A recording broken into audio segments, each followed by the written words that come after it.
Joining us in the studio today, Wee-Yeong Eyou from MIOMO. Welcome back. It is good to have you here. Kia ora, guys. Very good to be here, as always. Yeah, now it's Mental Health Awareness Week, and you came up with a topic that I think we parents are probably going to want to hear about.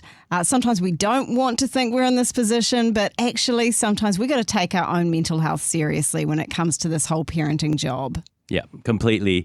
Yeah, and particularly in terms of this year, it's been a really tough year for many, many people for all kinds of different reasons. So yes, being Mental Health Awareness Week, it's really important to talk about that. Yeah.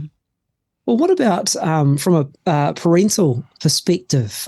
Because it is one of those roles that, well, it is relentless. There's always demands on your time, on your resources. Well, first of all, maybe we should start with a few areas we should be aware of that might be red flags where I guess normal tiredness goes into something else that we should be really sort of going, hey, maybe I should be paying attention to my mental and emotional health. Yeah, completely. Thanks, Tom. I think one of the statements that I always say to parents is that parental guilt is real. And I think the sooner we acknowledge that, it's the better. And what I mean by parental guilt is, imagine you've had a really tough day at work. You've been just informed that there may be some redundancies. You step into the house and it's a mess. Dinner hasn't been cooked yet. And then your teenager comes up to you grumpily and goes, "Mum, what's for dinner?" You know, and then you're like, you feel the heat starting to come up your neck, you're like, and then you start raising your voice, you know, and then there's slammed doors, stomping feet, and then you just stand there in your kitchen going, what have I just done, right? And you feel terrible, and then it just spirals out of control.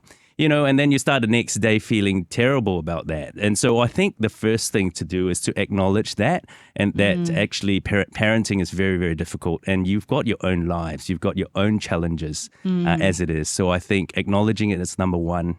And then there's a bunch of other things you can do to ensure that you get the support you need to be able to be the best parent that you can.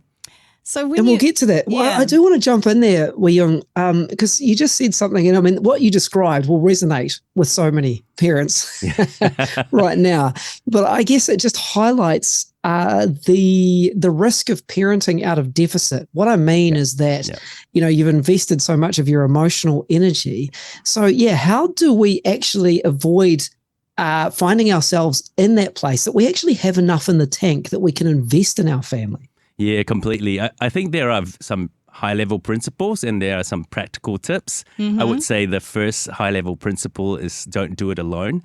So if you have a partner in parenting, whether you're married or you have a spouse or you have maybe single mums, try to find someone that can help walk alongside you in that parenting journey.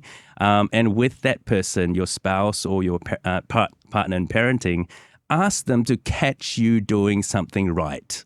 You know, we're so quick to catch people doing things wrong, right? That's just natural. But catch them doing something right, where they notice you speaking well to your child, encouraging your child, having a great negotiation. Ask them to give you feedback, you know. And I think that's something that I say to my wife, and my wife tries to do for me as well.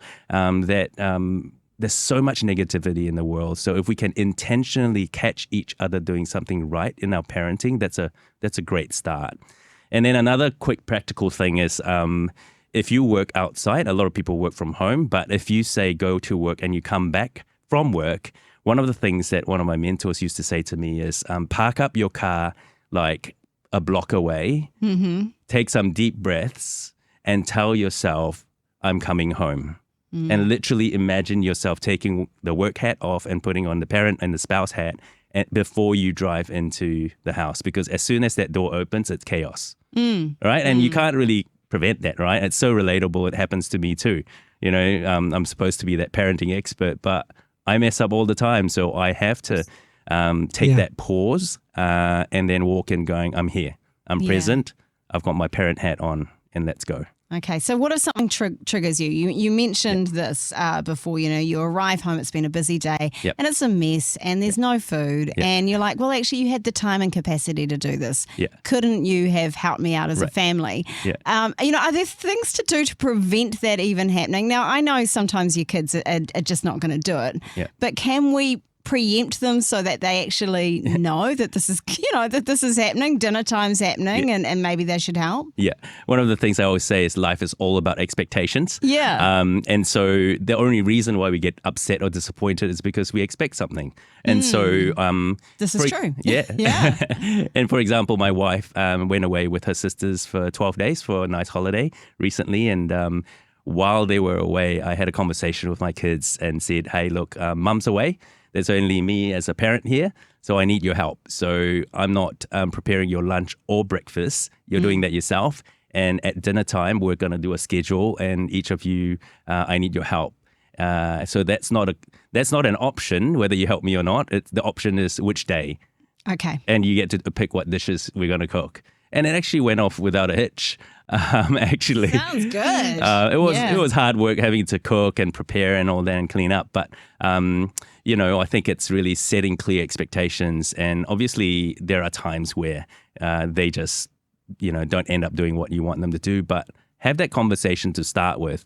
And actually, they step up. They do step up when we set that expectation. Okay. And if you mess up, if you get upset and you raise your voice, be quick to apologize. I've had to humble myself so many times and apologize to my kids. Yeah. Yeah, I think maybe let's settle on that. Some good tips there, but I think let's go from where you started, talking about acknowledging parental guilt, those steps that we can take to make sure we've got enough in the tank to engage, but also acknowledge that, hey, we're all going to end up coming up short in whatever shape or form, and apologizing quickly and just getting things back on track in terms of taking care of our mental and emotional health as parents. Hey, if you want to check out more, do head to MIOMO.com, which is the website Wee-Yeong with us this afternoon, and look forward to chatting again. Thank you for your time. Appreciate it. Brilliant. Thank you. Ka kite. Thanks for joining us on Rhema. Now, if you found value in today's content, hit that like button. And if you haven't already, consider subscribing to our channel with the subscribe button. This really helps us to continue to produce more quality content for you. And hey, if you'd like to stay updated and never miss any of our future videos, ring that notification bell as well. Don't forget to follow us on our other socials, which are in the description below. And until then, stay tuned.